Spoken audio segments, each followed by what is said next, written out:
બોરસદમાં મેઘરાજાનું રૌદ્ર સ્વરૂપ 4 કલાકમાં 13 ઇંચ વરસાદ ખાબકતા જળબંબાકાર।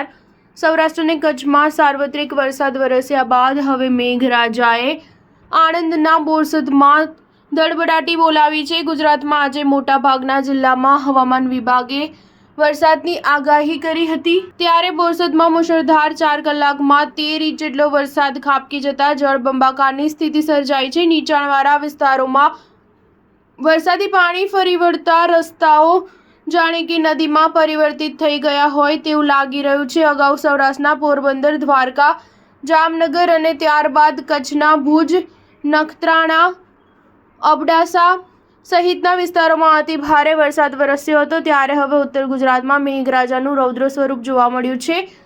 હવામાન વિભાગે આજે અનેક જિલ્લામાં ભારે વરસાદની આગાહી આપી છે, ત્યારે આણંદના બોરસદમાં મુશળધાર 2 કલાકમાં 8 ઇંચ અને 4 કલાકમાં 13 ઇંચ કરતાં પણ વધુ વરસાદ નોંધાયો છે। બોરસદમાં 7 દિવસના વિરામ બાદ અનરાધાર વરસાદ વરસતા અનેક વિસ્તાર પાણી થઈ ગયા હતા, જેમાં જનતા બજાર, સ્ટેશન રોડ, શંકર પાર્ક ચોકડી, વહેરા, કાવીઠા સોસાયટી, મહારાજ વિસ્તાર, અક્ષરનગર સહિતના વિસ્તારમાં વરસાદી પાણી ભરાયા છે, જેના કારણે લોકોને મુશ્કેલીનો સામનો કરવો પડ્યો છે।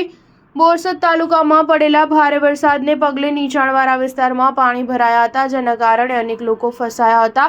આ લોકોને એસડીઆરએફની ટીમ દ્વારા તાત્કાલિક બચાવીને સલામત સ્થળે ખસેડવામાં આવ્યા હતા। સ્ટાર ન્યૂઝ 7 હંમેશા સચ્ચાઈની સાથે।